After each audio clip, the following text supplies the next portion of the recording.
ಎಲ್ರಿಗೂ ನಮಸ್ಕಾರ. ನಮ್ಮ ನ್ಯೂಸ್ ಅಲರ್ಟ್ ಯೂಟ್ಯೂಬ್ ಚಾನಲ್ಗೆ ನಿಮಗೆ ಸ್ವಾಗತ. ನಾನು ಚಂದನ್. ಇವತ್ತು ಭಾನುವಾರ, ಬಹುಶಃ ಈ ವಿಡಿಯೋ ನಿಮ್ಮೆಲ್ಲರನ್ನು ತಲುಪುತ್ತೆ. ಇವತ್ತು ನೀವೆಲ್ಲ ವೀಕೆಂಡಲ್ಲಿ ಆರಾಮಾಗಿದ್ದೀರಿ ಅನ್ನೋ ಸಲುವಾಗಿ ಈ ವಿಡಿಯೋವನ್ನು ಇವತ್ತು ಚಿತ್ರೀಕರಣ ಮಾಡ್ತಾ ಇದ್ದೀನಿ. ಒಂದಷ್ಟು ಉದ್ದೇಶ, ಒಂದಷ್ಟು ವಿಚಾರಗಳಿದ್ದಾವೆ. ಅದು ನೀವು ತಗೊಳ್ಳೋ ಮನಸ್ಥಿತಿ ಬಿಟ್ಟಿದ್ದು. ಅಂದರೆ ಇದನ್ನು ತಗೋಬೇಕು ಅಂತ ನೀವು ಸೀರಿಯಸ್ ಆಗಿ ತಗೊಂಡ್ರೆ ಬಹುಶಃ ಇದರಿಂದ ಒಂದಷ್ಟು ಲಾಭಗಳಿದ್ದಾವೆ. ಯಾವನೋ ಏನೋ ಹೇಳ್ತಾವನೆ ಅನ್ನೋವಂಥದ್ದನ್ನು ನೆಗ್ಲೆಕ್ಟ್ ಮಾಡ್ಕೊಂಡ್ರೆ ಅಂತಂದರೆ ಅದು ನಿಮ್ಮ ಹಣೆ ಬರಕ್ಕೆ ಸಂಬಂಧಪಟ್ಟದ್ದು. ಓಕೆ, ಏನು ಹಿಂಗೆ ಹೇಳ್ತಾ ಇದ್ದೀನಿ ಅಂತ ಅನ್ಕೊಬೋದು ನೀವು. ಹೌದು, ಈ ಸಮಾಜದಲ್ಲಿ ನಾವು ಯಾವ್ದಾದ್ರು ಸತ್ಯ, ಒಳ್ಳೇದು, ಅದು ಇದು ಅಂತ ವಿಸ್ತಾರ ಮಾಡೋದಕ್ಕೆ ಹೋದ್ರೆ, ಎಕ್ಸ್ಪ್ಲೈನ್ ಮಾಡೋದಕ್ಕೆ ಹೋದ್ರೆ ಅದಕ್ಕೆ ಬೆಲೆ ಇಲ್ಲ. ಅಲ್ಲಿ ಏನೋ ನಡೆದೈತೆ, ಇಲ್ಲಿ ಏನೋ ನಡೆದೈತೆ, ಅವ್ರ ಮನೆ ಹಾಳಾಗೋಯ್ತು, ಇವ್ರ ಮನೆ ಹಂಗಾಗೋಯ್ತು, ಅಲ್ಲಿ ಯಾವುದೋ ಹೀರೋ ಹಂಗೆ ಮಾಡ್ಬಿಟ್ಟ, ಇಲ್ಲಿ ಯಾವುದೋ ಹೀರೋಯಿನ್ ಹಿಂಗೆ ಮಾಡ್ಬಿಟ್ಲು, ಅಲ್ಲಿ ಯಾರೋ ಹೋಗಿ ಹೊಡೆದ, ಚುಚ್ಚದ, ಪಚ್ಚದ ಅಂತಂದ್ರೆ ಅದನ್ನ ನೀವು ನೋಡೋವಂಥವ್ರು ನಗು ಬರ್ತೈತೆ ನನಗೆ. ಲಕ್ಷಾಂತರ ಜನ ನೋಡ್ತೀರಿ. ಅಂದ್ರೆ ಕುತೂಹಲ, ಅಲ್ಲಿ ಏನಾಗೈತೆ ಅಂದ್ರೆ ನನ್ನ ಇನ್ಕ್ಲೂಡಿಂಗ್ ನನಗೂ ಸರಿಯಾಗಿ ಹೇಳ್ತಿರೋದು, ಕಂಡರ್ ಮನೆ ವಿಷಯ ಅಂದ್ರೆ ನಮಗೆ ಫಸ್ಟ್ ಪ್ರಿಫರೆನ್ಸ್, ನಮ್ಗಳಿಗೆಲ್ಲ ಅದನ್ನ ನೋಡ್ಕೊಬೇಕು. ಬಟ್ ಈ ಸಮಾಜಕ್ಕೆ ಸಂಬಂಧಪಟ್ಟಾಗೆ ಯಾರಾದರೂ ಏನಾದರೂ ಹೋರಾಟ ಮಾಡೋರೆ, ಅವ್ರ ಜೀವವನ್ನೇ ಮುಡಿಪಾಗಿಟ್ಕೊಂಡು ಇವತ್ತು ನಮ್ಮ ಜೊತೆಗಿರಲ್ಲ ಎಷ್ಟೋ ಜನ ಸಮಾಜ ಸುಧಾರಕರು, ಸ್ವಾತಂತ್ರ್ಯ ಹೋರಾಟಗಾರರು, ಅವ್ರು ಯಾರು ಕೂಡ, ಅವ್ರ ಬಗ್ಗೆ ನಾವೇನಾದರೂ ಹೇಳಿದ್ರೆ ಅದನ್ನ ನೋಡೋರ ಸಂಖ್ಯೆ, ಅದನ್ನ ತಿಳ್ಕೊಳ್ಳೋರ ಸಂಖ್ಯೆ ಕೇವಲ ಇಷ್ಟು. ಕೆಲವ್ರು ಬರ್ತಾರೆ ಮೇಧಾವಿಗಳು, ಆ ಥರದ ವಿಡಿಯೋಗಳು ಮಾಡಿದಾಗ ಯಾವುದೋ 5 ಲಕ್ಷ 6 ಲಕ್ಷ ವ್ಯೂಸ್ ಆಗ್ಬಿಟ್ಟಿರುತ್ತಲ್ಲ, ಅಂಥ ವಿಡಿಯೋಗಳಿಗೆ ಸಮಾಜಕ್ಕೆ ಒಳ್ಳೆ ವಿಷಯ ಕೊಡ್ರಿ, ಇವೆಲ್ಲ ನಮಗೆ ಗೊತ್ತು, ಚೆನ್ನಾಗಿರೋದು ಮಾಡ್ರಿ ವಿಡಿಯೋನ, ಅಂಥದ್ದು ಕೊಡ್ರಿ, ಇಂಥದ್ದು ಕೊಡ್ರಿ ಅಂತೀರಿ. ನೆನ್ನೆ ಒಬ್ರು ಮಹಾತಾಯಿ ಬಗ್ಗೆ ಒಂದು ವಿಡಿಯೋ ಮಾಡಿ ಮಾತಾಡಿದ್ದೆ. ಸಾವಿತ್ರಿಬಾಯಿ ಫುಲೆ ಅಂತ, ಜ್ಯೋತಿಬಾ ಫುಲೆ ಅವರ ಧರ್ಮಪತ್ನಿ. 2 ಶತಮಾನಗಳ ಹಿಂದೆ ಇದ್ದಂಥವ್ರು. 1831 ಜನವರಿ 3ನೇ ತಾರೀಕು ಹುಡ್ತಂಥವ್ರು. ಅಂದರೆ ಮೊನ್ನೆ. ಅವ್ರಿಗೆ ಸಂಬಂಧಪಟ್ಟಾಗೆ ಅವ್ರು ಹಾಕಿರುವಂಥ ರಸ್ತೆ ಮೇಲೆ ನಡೀತಾ ಇರೋದು ಇವತ್ತು. ಅವರ ಜೀವನದ ಸೌದೈತಲ್ಲ, ಅವ್ರ ಜೀವನ ಸೌದೈತಲ್ಲ, ಆ ಸೌದಿರುವಂಥ ಜೀವನದ ಮೇಲೆ ನಾವೆಲ್ಲ ಇವತ್ತು ಹೆಜ್ಜೆ ಹಾಕೊಂಡು ಬದುಕ್ತಾ ಇದೀವಿ.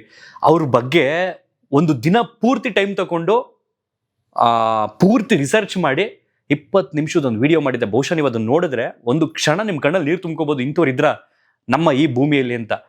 ಅದು ನೋಡಿದವ್ರು ಎಷ್ಟು ಗೊತ್ತಾ? ಬರೀ 6,000 ಜನ. ಅದೇ ಯಾರ್ದೋ ಕಂಡವ್ರ ಮನೇಲಿ ಹಂಗಾಗೈತೆ, ಇನ್ಯಾರೋ ಚುಚ್ತಾ ಪಚ್ತಾ ಅಂದ್ರೆ ಅವೆಲ್ಲ 6 ಲಕ್ಷ. ಇನ್ನೆಲ್ಲ ಆಕ್ಸಿಡೆಂಟ್ ಆಯ್ತು, ಇನ್ನೆಲ್ಲ ಅದಾಯ್ತು ಇದಾಯ್ತು ಅಂತಂದ್ರೆ ಅದಕ್ಕೆ ಹೆಜ್ಜಾನ್ ನೋಡ್ತೀರಿ. ನಮ್ಗೆ ಅನ್ಸೋದು ಏನ್ ಗೊತ್ತಾ, ಇದನ್ನೇ ನೋಡ್ಬೇಕು ಅದನ್ನೇ ನೋಡ್ಬೇಕು ಅಂತೇನಿಲ್ಲ. ನೀವು ಯಾವ್ದನ್ನ ನೋಡಿದ್ರು ಈ ತರ ವಿಡಿಯೋ ಮಾಡೋವಂಥವ್ರಿಗೆ ರೆವಿನ್ಯೂ ಬಂದೇ ಬರುತ್ತೆ. ನೀವು ಕಮ್ಮಿ ನೋಡ್ತೀರಾ ಕಮ್ಮಿ ಬರುತ್ತೆ, ಜಾಸ್ತಿ ನೋಡ್ತೀರಾ ಜಾಸ್ತಿ ಬರುತ್ತೆ. ಬಟ್ ನಮ್ಗೇನ್ ಗೊತ್ತಾ, ಅಂಥದ್ದು ತಲುಪೋದಕ್ಕಿಂತ ಹೆಚ್ಚಾಗಿ ಇಂಥ ವಿಚಾರಗಳು ತಲುಪಿದ್ರೆ ಬಹುಶಃ ಈ ಸಮಾಜ ಬದಲಾಗ್ಬೋದು ಅನ್ನೋಂಥ ಒಂದೇ ಒಂದು ಬಂಡು ನಂಬಿಕೆ. ಓಕೆ, ಬಿಟ್ಟಾಕ್ಬಿಡೋಣ. ಪೀಟಿಕೆನ ಜಾಸ್ತಿ ಕೊಡ್ತೀನಿ ನಾನು ಎಲ್ಲ ವಿಡಿಯೋದಲ್ಲೂ ಕೂಡ. ತುಂಬ ಬೇಜಾರಾಗ್ಬಿಡುತ್ತೆ ನಿಮ್ಗಳಿಗೆ. ಯಾಕೆಂತಂದ್ರೆ ಒಳ್ಳೇದು ಹೇಳ್ತಾ ಹೋದ್ರೆ ಕೇಳಕ್ಕೆ ಒಂಥರ ಕಿವಿ ಇರಿಟೇಷನ್ ಆಗುತ್ತಲ್ಲ, ಹಂಗಾಗ್ಬಿಡುತ್ತೆ. ಒಂದು ವಿಡಿಯೋ ಇದೆ, ಅದನ್ನ ಪ್ರಸಾರ ಮಾಡ್ತೀನಿ. 50 ಸೆಕೆಂಡ್ ಸಮಥಿಂಗ್ ಇದೆ ವಿಡಿಯೋ. ಅದು ಎಲ್ಲಿ ನಡೆದೈತೆ ಅನ್ನೋದು ಗೊತ್ತಿಲ್ಲ ನಂಗೆ. ಆ ವಿಡಿಯೋ ತುಂಬ ವೈರಲ್ ಆಗ್ಬಿಟ್ಟಿದೆ ಎಲ್ಲ ಕಡೆ. ಅದು ಯಾರಾದರೂ ನಿಮ್ಗೆ ಗೊತ್ತಿರುತ್ತೆ, ಇದು ನಮ್ಮೂರವ್ರು, ಇವರು ನಮ್ಮ ಅಕ್ಕಪಕ್ಕದಲ್ಲಿ ನಡೆದಿರುವಂಥದ್ದು ಅಂತ ಕಾಮೆಂಟ್ ಬಾಕ್ಸ್ನಲ್ಲಿ ಕಾಮೆಂಟ್ ಮಾಡಿ ತಿಳಿಸಿ. ಆ ವಿಡಿಯೋ ಪ್ರಸಾರ ಮಾಡೋದಕ್ಕೂ ಮೊದಲು ಯಾರಾದರೂ ಹೊಸವರು ನಮ್ಮ ಚಾನಲ್ಗೆ ಮೊದಲ ಬಾರಿಗೆ ಭೇಟಿ ಕೊಟ್ಟು ಈ ವಿಡಿಯೋನ ನೋಡ್ತಾರೆ, ಸಬ್ಸ್ಕ್ರೈಬ್ ಮಾಡ್ಕೊಳ್ಳಿ, ಪಕ್ಕದಲ್ಲಿರುವಂಥ ಬೆಲ್ ಐಕನನ್ನು ಕ್ಲಿಕ್ ಮಾಡಿ. ಸೊ ಈಗ ವಿಡಿಯೋನ ಪ್ರಸಾರ ಮಾಡ್ತೀನಿ. 1-2 ನಿಮಿಷ ಎಕ್ಸ್ಪ್ಲೈನ್ ಮಾಡ್ಬಿಡ್ತೀನಿ, ತಾಳ್ಮೆ ಇದ್ರೆ ಕೇಳಿ. ಇವತ್ತು ಆಕ್ಸಿಡೆಂಟ್ ಆಗಿ ನನ್ನ ಮಗ ಬೆಡ್ ಮೇಲೆ ಇದ್ದಾನೆ. ಆ ಬೆಡ್ ಮೇಲೆ ನಿಂತ್ಕೊಂಡು ನಾನು ಏನ್ ಮಾತಾಡ್ತೀನಿ ಅಂತಂದ್ರೆ, ಅವನು ಹೆಲ್ಮೆಟ್ ಇಲ್ಲದೆ ಎಲ್ಲಿ ಓಡಾಡ್ತಾ ಇರಲಿಲ್ಲ. ಸ್ವಲ್ಪ ಹೋಗಿ ಬರ್ತೀನಿ ಪಪ್ಪ ಅಂತಂದಕ್ಕೆ ಹೆಲ್ಮೆಟ್ ಹಾಕ್ಲಿಲ್ಲ. ಆದ್ರೆ 20 ನಿಮಿಷ ಹೆಲ್ಮೆಟ್ ಹಾಕ್ಲಾರ್ದಕ್ಕೆ ಈ ಪರಿಸ್ಥಿತಿ. ಆದ್ರೂ ಪ್ರತಿಯೊಬ್ಬ ತಂದೆ ತಾಯಂದರಿಗೆ ನಾನು ಹೇಳ್ತೀನಿ, 4-5 ಲಕ್ಷ ಗಾಡಿ ಕೊಡಿಸ್ತೀರಿ, ಮೊಬೈಲ್ ಕೊಡಿಸಿದ್ಮೇಲೆ ಅದರ ಮೇಲೆ ಸ್ಕ್ರೀನ್ ಗಾರ್ಡ್ ಹಾಕಿಸ್ತೀರಿ. ಆದ್ರೂ ಒಂದು ವಿನಂತಿ ಮಾಡ್ಕೊತೀನಿ, ಪ್ರತಿಯೊಂದು ತಂದೆ ತಾಯಂದಿರಿಗೆ, ನನಗೆ ಬಂದಂತ ಸಂಕಟ ಯಾರಿಗೂ ಬರಬಾರ್ದಂತೇಳಿ ಈ ವಿಡಿಯೋ ಮಾಡ್ತಾ ಇದ್ದೀನಿ ನಾನು. 4-5 ಲಕ್ಷ ಗಾಡಿ ಕೊಡಿಸ್ತೀರಾ, ಆದ್ರೆ ಒಂದು ಹೆಲ್ಮೆಟ್ ಬದಲು ಕೊಡಿಸಿ, ಹೆಲ್ಮೆಟ್ ಹಾಕೊಂಡ್ರೆ ನೀ ಗಾಡಿ ಹತ್ತಬೇಕು ಅಂತ ಪ್ರತಿಯೊಂದು ತಂದೆ ತಾಯಂದ್ರಿಗೆ ಹೇಳಬೇಕು. ಯಾಕಂತಂದ್ರೆ ನನ್ನ ಪರಿಸ್ಥಿತಿ ನಾಳೆ ನಿಮಗೂ ಬರಬಾರ್ದಂತೇಳಿ ನನ್ನ 2 ಮಾತನ್ನು ಮುಗಿಸ್ತಾ ಇದ್ದೀನಿ. ಸೊ ನೋಡಿದ್ರಿ ಒಂದು ವಿಡಿಯೋವನ್ನ. ಮತ್ತೆ ಏನಾದ್ರು ಪ್ರಸಾರ ಮಾಡಬೇಕು ಅಂತ ಅನಿಸ್ತಾ ಸಾಕು ನಿಮಗೆ ಒಂದೇ ಬಾರಿ. ಇಲ್ಲ ಅಂತಂದ್ರೆ ಇನ್ಶೂರ್ ಹಿಂದಕ್ಕೆ ಹೋಗ್ಬಿಟ್ಟು ಮತ್ತೆ ಪ್ಲೇ ಮಾಡ್ಕೊಂಡು ನೋಡ್ತೀರಿ, ಏನು ತೊಂದರೆ ಇಲ್ಲ. ಒಬ್ಬ ತಂದೆ ತನ್ನ ಮಗನಿಗಾಗಿರುವಂಥ ಪರಿಸ್ಥಿತಿಯನ್ನ ಮುಂದೆ ಇಟ್ಕೊಂಡು ಸಮಾಜಕ್ಕೋಸ್ಕರ ಮನವಿ ಮಾಡ್ಕೊಂಡು ಮಾಡಿರುವಂಥ ಒಂದು ವಿಡಿಯೋ ಅದು. ಅಲ್ಲಿ ಏನು ಹೇಳ್ತಿದ್ದಾರೆ ಅವರು, ನನ್ನ ಮಗ ಯಾವತ್ತಿಗೂ ಹೆಲ್ಮೆಟ್ ಹಾಕದೆ ಹೊರಗಡೆ ಓದೋನಲ್ಲ, ಬಟ್ ಇವತ್ತು ಅದೇನಾಗೋಯ್ತೋ ಗೊತ್ತಿಲ್ಲ, ದುರಾದೃಷ್ಟವಶಾತ್ ಒಂದು 20 ನಿಮಿಷ ಇಲ್ಲೇ ಆಚೆ ಹೋಗಿ ಬರ್ತೀನಿ ಅಂತ ಅನ್ಕೊಂಡು ಗಾಡಿ ತಗೊಂಡು ಹೋಗ್ಬಿಟ್ಟ. ನೋಡಿ ವಿಧಿ ಬರಹ ಹೆಂಗೆ. ಯಾವಾಗ ಅವನು ಇಲ್ಲೇ ಧೈರ್ಯವಾಗಿ ಹೋಗಿ ಬಂದ್ಬಿಡ್ತೀನಿ ಅನ್ನೋ ಅಂತ ಹೋದ, ಅವಾಗಲೇ ಅಪಘಾತ ಆಗೋಗಿ ಆತ ಮಲಗಿರುವಂಥ ಪರಿಸ್ಥಿತಿನೂ ಕೂಡ ನೀವು ನೋಡಿದ್ರಿ. ಬಹುಶಃ ಆ ಸ್ಥಿತಿ ನೋಡಿದ್ರೆ ಕೋಮಾಗಿ ಹೋಗಿದ್ದಾನೇನೋ ಅಂತ ಅನಿಸ್ತಿದೆ. ಆ ತಂದೆಯ ಕಣ್ಣೀರು, ಆ ತಂದೆಯ ಗೋಳಾಟ ಏನಂತ ಹೇಳ್ತೈತೆ ಅಂತಂದ್ರೆ, ನಾವು ಬದುಕಿರೋದೇ ಪ್ರತಿಯೊಬ್ಬರ ಜೀವನ ಅವ್ರವ್ರ ಮುಂದಿನ ಪೀಳಿಗೆಗೋಸ್ಕರ. ಈಗ ನಾನು ನಾಳೆ ದಿನ ನನ್ನ ಮಗು ಅವ್ರ ಮಗು ಅವ್ರ ಮಗು ಈ ರೀತಿ ಬದುಕುವಂಥದ್ದು. ಯಾಕೆಂತಂದ್ರೆ ಎತ್ತ ತಂದೆ ತಾಯಿಗಳಿಗೆ ಅದನ್ನ ಹೆಗಣನು ಬುದ್ಧು ಅಂತ ಹೇಳ್ತಾರಲ್ಲ, ಆ ರೀತಿ ಯಾವ ತಂದೆ ತಾಯಿಗಳು ಅವ್ರ ಮಕ್ಕಳು ಏನೇ ಕೆಟ್ಟದ್ ಮಾಡ್ಲಿ ಏನೇ ಒಳ್ಳೇದ್ ಮಾಡ್ಲಿ ಅವ್ರನ್ನ ಬಿಟ್ಕೊಡಲ್ಲ. ಅದೇ ತಂದೆ ತಾಯಿಗಳಿಗೆ ನಮಗಿಂತ ಮುಂಚೆ ನಮ್ಮ ಮಕ್ಕಳು ಸತ್ತೋಗ್ಬಿಟ್ರೆ ಅಥವಾ ಏನಾರು ಆಗ್ಬಿಟ್ರೆ ಅನ್ನೋಂಥದ್ದನ್ನ ಕಣ್ಣಾರೆ ನೋಡಕ್ ಆಗಲ್ಲ. ಕೆಲವರು ಕಲ್ಲು ಮನಸ್ಸಿನವ್ರು ಇರ್ಬೋದು, ಬಟ್ ಎಲ್ಲರೂ ಕೂಡ ಹಂಗಲ್ಲ. ತಮ್ಮ ಮುಂದೆ ತಮ್ಮ ಮಕ್ಳುಗಳಿಗೆ ಯಾರಿಗಾರು ಕಷ್ಟ ಬಂತು ಅಂತಂದ್ರೆ ಸಹಿಸ್ಕೊಳ್ಳಲ್ಲ ತಂದೆ ತಾಯಿಗಳು, ಗೋಳಾಡ್ಬಿಡ್ತಾರೆ. ಅವ್ರ ಮನ್ಸಲ್ಲಿ ಅದು ಎಷ್ಟಿರುತ್ತೋ ಅಷ್ಟನ್ನು ಆಚೆಗೆ ಹಾಕೊಂಡ್ಬಿಡ್ತಾರೆ. ಕೆಲವರು ಆಚೆಗೆ ಹಾಕೊಳಕಾಗದೆ ಒದ್ದಾಡ್ತಿರ್ತಾರೆ. ದುಃಖವನ್ನ ಅದೇನೋ ಔಡಚ್ಚಿಕೊಂಡು ಅಂತ ಹೇಳ್ತಾರಲ್ಲ, ಬಚ್ಚಿಟ್ಕೊಳ್ಳೋದು ಅಂತ, ಆ ರೀತಿ ಪರಿಸ್ಥಿತಿ ಇರುತ್ತೆ. ಅವ್ರು ಹೇಳ್ತಾರದೇನೋ 2 ಲಕ್ಷ ರೂಪಾಯಿ 3 ಲಕ್ಷ ರೂಪಾಯಿ 4 ಲಕ್ಷ ರೂಪಾಯಿ 5 ಲಕ್ಷ ರೂಪಾಯಿ ಇದೆಲ್ಲ ಕೊಡಿಸ್ಬಿಡ್ತೀರಿ ಮಕ್ಳುಗಳಿಗೆ ಬೈಕ್ನ ಕೇಳಿದ್ರು ಅಂತ. ತಪ್ಪಿಲ್ಲ, ಕೊಡಿಸಿ. ನಿಮ್ಮ ಮಕ್ಳು ಕೊಡಿಸ್ತೀನಿ, ನನ್ನ ಪಕ್ಕದವ್ರ ಮಕ್ಳು ಕೊಡಿಸ್ತೀರಾ? ಇಲ್ಲ. ಆದ್ರೆ 2,000 ರೂಪಾಯಿ 3,000 ರೂಪಾಯಿ 4,000 ರೂಪಾಯಿ 5,000 ರೂಪಾಯಿ ಹೆಲ್ಮೆಟ್ ಕೊಡ್ಸಕ್ಕೆ ಹಿಂದೆ ಮುಂದೆ ನೋಡ್ಬೇಡಿ. ಕೊಡ್ಸಿರ್ತೀರಿ ಅದನ್ನು. ಈ ಬಂಡ್ ಮಕ್ಳುಗಳು ಏನ್ ಮಾಡ್ತಾವೆ, ಕೆಲವರು ಬೇಡ, ನೆಗ್ಲೆಕ್ಟು. ಹೆಲ್ಮೆಟ್ ಹಾಕೊಂಡು ಹೋದ್ರೆ ತಲೆ ಕೂದಲು ಉದುರು ಬಿಡುತ್ತೆ. ಹೆಲ್ಮೆಟ್ ಹಾಕೊಂಡು ಹೋದ್ರೆ ನನ್ನನ್ನು ಆ ಕಡೆ ಈ ಕಡೆ ಯಾರು ನೋಡಲ್ಲ. ಹೆಲ್ಮೆಟ್ ಹಾಕೊಂಡು ಹೋದ್ರೆ ನನಗೆ ಮೈಂಡ್ ಸರಿ ಬರಲ್ಲ, ಇರಿಟೇಷನ್ ಆಗ್ಬಿಡುತ್ತೆ. ಈ ಮನಸ್ಥಿತಿಲಿ ಕೆಲವು ಏನ್ ಮಾಡ್ತೇವೆ ಅಂತಂದ್ರೆ, ಕೆಲವರು ದುರಹಂಕಾರದ ವರ್ತನೆ, ಇನ್ ಕೆಲವರು ಫಿಸಿಕಲ್ ಅಟ್ರಾಕ್ಷನ್, ನಾನು ಹಿಂಗಿರ್ಬೇಕು ಹಿಂಗೆಲ್ಲ ಆಗ್ಬಿಡುತ್ತೆ, ಸೌಂದರ್ಯ ಹಾಳಾಗ್ಬಿಡುತ್ತೆ ಅನ್ನೋ ಮನಸ್ಥಿತಿ.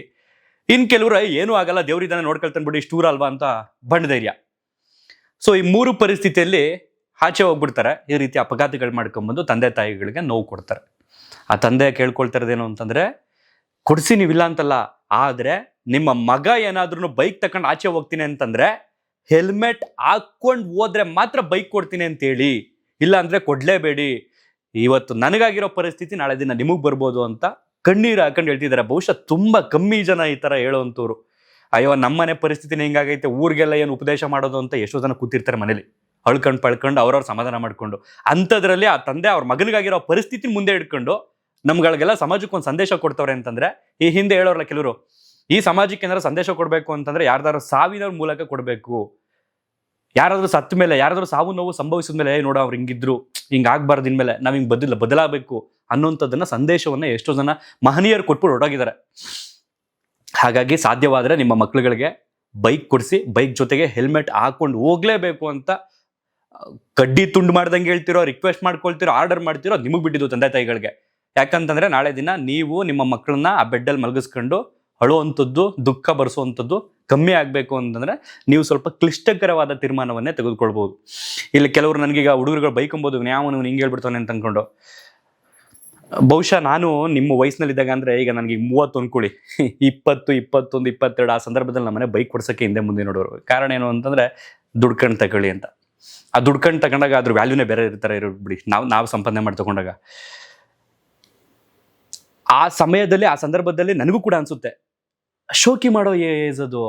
ಟೀನೇಜ್ ಆಗಿರ್ಬೋದು, ಅಥವಾ ಈ ಅಟ್ರಾಕ್ಷನ್ ಆಗ್ಬೋದು, ವೃದ್ಧ ಲಿಂಗದ ಹೆಣ್ಮಕ್ಳು ನೋಡಿ ಅಟ್ರಾಕ್ಷನ್ ಆಗ್ಬೋದು. ಆ ಟೈಮ್ನಲ್ಲಿ ಯಾರೋ ಹುಡುಗಿನ ಬೀಳಿಸ್ಕೋಬೇಕು, ಪಟಾಯಿಸ್ಕೋಬೇಕು, ಕೆಲವು ಮನಸ್ಥಿತಿಗಳು ಇರ್ತವೆ. ಅದೆಲ್ಲವನ್ನು ದಾಟಿ ಒಂದು 5 ವರ್ಷ 6 ವರ್ಷ ಆದ್ಮೇಲೆ ನೀವು ಬಂದು ನಿಂತ್ಕೊಳ್ತಿರಲ್ಲ, 28, 29, 30 ದಾಟ್ಕೊಂಡು, ಅವಾಗ ನಿಮ್ಗಳಿಗೆ ಶೋಕಿನೇ ಬರಲ್ಲ. ಎಕ್ಸಾಂಪಲ್ ನನ್ನೇ ತಗೊಳ್ಳಿ, 4-5 ವರ್ಷದಿಂದ ಈ ನ್ಯೂ ಇಯರ್, ಬರ್ತ್ಡೇ ಅವೆಲ್ಲ ಬಂದ್ರೆ ಒಂಥರ ಗ್ರ್ಯಾಂಡಾಗಿ ಸೆಲೆಬ್ರೇಷನ್ ಮಾಡ್ಕೋಬೇಕು, ಹಂಗ್ ಮಾಡ್ಕೋಬೇಕು, ಹಿಂಗ್ ಮಾಡ್ಕೋಬೇಕು ಅಂತ. ಮೊನ್ನೆ ನ್ಯೂ ಇಯರ್ ಆಯ್ತಲ್ಲ, ಯಾವ ಸೆಲೆಬ್ರೇಷನ್ ಇಲ್ಲ, ಏನಿಲ್ಲ, ಸುಮ್ಮನೆ ಮನೇಲಿದ್ದು ಆರಾಮಾಗಿ. ರೀಸನ್ ಏನ್ ಗೊತ್ತಾ, ಈ ಜವಾಬ್ದಾರಿಗಳು ಹೆಗ್ಲೇರ್ಕೊಂಡ್ಬಿಟ್ಟಿರ್ತವೆ. ಬದುಕು ಇದೆಲ್ಲ ಇದು ಅಂತ ನಮಗೆ ಸ್ಪಷ್ಟವಾಗಿ ಗೊತ್ತಾಗ್ಬಿಟ್ಟಿರುತ್ತೆ. ಹಾಗಾಗಿ ನಿಮ್ಗೂ ಮುಂದೆಲ್ಲ ಒಂದಿನ ಗೊತ್ತಾಗುತ್ತೆ. ಬಟ್ ಗೊತ್ತಾಗೋಕ್ಕೂ ಮುಂಚೆನೆ ಈ ತರ ಪರಿಸ್ಥಿತಿ ನಿಮ್ಗೆ ಆಗ್ಬಾರ್ದು ಅನ್ನೋ ಸಲುವಾಗಿ ಅಷ್ಟೇ ಹೇಳ್ತಿರುವಂಥದ್ದು. ಸಾಧ್ಯವಾದ್ರೆ ಹೆಲ್ಮೆಟ್ ಹಾಕೊಂಡೇ ಓಡಾಡಿ. ನಾನು ಇಲ್ಲೇ ಮನೆ ಹತ್ರ ಎಲ್ಲರೂ ಹಾಲು ಹಣ್ಣು ತರಕಾರಿ ಏನಾದ್ರು ತರೋಕೋದಾಗ್ಲೂ ನಾನು ಕೂಡ ಹೆಲ್ಮೆಟ್ ಹಾಕಿ ಓಡಾಡ್ಬಿಡ್ತೀನಿ, ಇಷ್ಟೇ ದೂರ ಅಲ್ವಾ ಅಂತ ಅನ್ಕೊಂಡು. ಇವಾಗ ನನಗೆ ಭಯ ಬಂತು ಅದನ್ನ ನೋಡಿದ ತಕ್ಷಣ, ನಾವುಗಳು ಬದಲಾದ್ರೆ ಅಲ್ವಾ ಸಮಾಜ ಬದಲಾಗೋದು ಅಂತ. ಸಾಧ್ಯವಾದ್ರೆ ಹೆಲ್ಮೆಟ್ ಹಾಕೊಂಡೇ ಓಡಾಡಿ. ಅಂಡ್ ಇನ್ನೊಂದು, ಪೊಲೀಸರಿಗೆ, ಆರಕ್ಷಕರಿಗೆ ದಯವಿಟ್ಟು ಮನವಿ, ಈ ಕಚ್ಚಡಗಳು ಕೆಲವೊಬ್ರು ಈ ಸುಮ್ನಳ್ಳಿ ಅಂಡರ್ ಪಾಸ್ ಆ ಬ್ರಿಡ್ಜ್ ಇದೆಯಲ್ಲ, ಅಲ್ಲಿಂದ ಈ ನಾಯಂಡಳ್ಳಿ ತನಕ ಒಂದು ಫ್ಲೇವರ್ ಇದೆ ನೋಡಿ, ಪುನೀತ್ ರಾಜ್ಕುಮಾರ್ ಅವ್ರ ಹೆಸರಲ್ಲಿ ರಿಂಗ್ ರೋಡ್ ಇದೆಯಲ್ಲ, ಅದು ಅಲ್ಲಿ ತುಂಬಾ ಫೀಲಿಂಗ್ ನಡೆಯುತ್ತೆ.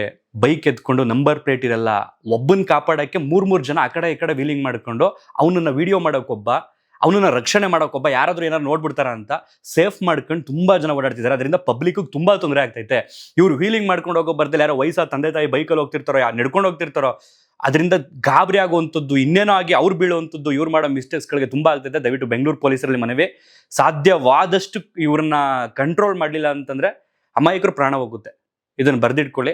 ಅಂಡ್ ನನಗೆ ಸಿಕ್ಕಂತ ಒಂದು ವರದಿ 2023-24 ಈ ಆಸುಪಾಸಿನಲ್ಲಿ ನಮ್ಮ ಕೇರ್ಪೇಟೆ ತಾಲೂಕಿನಲ್ಲಿ, ನಮ್ಮ ತಾಲೂಕಲ್ಲಿ ಹೇಳ್ತಾ ಇರೋದು ನಾನು, ಹೆಚ್ಚು ಕಡಿಮೆ ಏನಿಲ್ಲ ಅಂತಂದ್ರು ಒಂದು 20 ರಿಂದ 25 ಯುವಕರು ಬೈಕಲ್ಲಿ ಹೋಗ್ತಾ ಹೆಲ್ಮೆಟ್ ಇಲ್ಲದೆ ಅಪಘಾತಕ್ಕೀಡಾಗಿ ಸಾವನ್ನಪ್ಪಿರುವಂಥದ್ದು ಜಸ್ಟ್ ನಮ್ಮ ತಾಲೂಕಲ್ಲಿ ಒಂದರಲ್ಲಿ. ಇನ್ನು ಮಂಡ್ಯ ತಗೊಳ್ಳಿ, ನಮ್ಮ ಕರ್ನಾಟಕ ತಗೊಳ್ಳಿ, ಎಷ್ಟು ಸಾವಿರಾರು ಜನ ಸತ್ತಿರ್ಬೋದು. ದಯವಿಟ್ಟು ಸಾಧ್ಯವಾದರೆ ಇದನ್ನು 4 ಜನಕ್ಕೆ ತಲುಪಿಸಿ. ನಿಮ್ಮ ಅನಿಸಿಕೆ ಅಭಿಪ್ರಾಯಗಳನ್ನು ಬೈಕಂಡ್ರೂ ಪರವಾಗಿಲ್ಲ, ನನಗೆ ಯುವಕರು ನೀವು ಕಮೆಂಟ್ ಮಾಡಿ ತಿಳಿಸಿ. ಇನ್ನೇನು ಇಲ್ಲ, ಈ ಒಂದು ಆ ತಂದೆನೇ ಮಾಡಿದ್ದಾರೆ ಅಂತಂದ್ರೆ ಅದನ್ನು ತಲುಪಿಸುವಂಥ ಜವಾಬ್ದಾರಿ ನಮ್ದಾಗಿರುತ್ತಲ್ವ, ಆ ಸಲುವಾಗಿ ಈ ವಿಡಿಯೋನ ಮಾಡ್ತಾ ಇರೋಂಥದ್ದು. ಇವತ್ತು ಸಂಡೇ, ಸಾಧ್ಯವಾದರೆ ಇದನ್ನು ನೋಡಿ 4 ಜನಕ್ಕೆ ತಿಳಿಸಿ ಅಂತ ಕೇಳ್ಕೊಳ್ತಾ ವಿಡಿಯೋನ ಇಲ್ಲಿಗೆ ಮುಗಿಸ್ತಾ ಇದ್ದೀನಿ. ಬದಲಾದರೆ ನಿಮ್ಮ ಹಣೆ ಬರ, ಬದಲಾಗಲಿಲ್ಲ ಅಂತಂದರೆ ನಿಮ್ಮ ವಿಧಿ ಬರಹ. ಯಾರು ಏನು ಮಾಡೋಕ್ಕಾಗಲ್ಲ. ಮತ್ತೊಂದು ವಿಡಿಯೋದಲ್ಲಿ ಸಿಗ್ತೀನಿ. ಧನ್ಯವಾದ.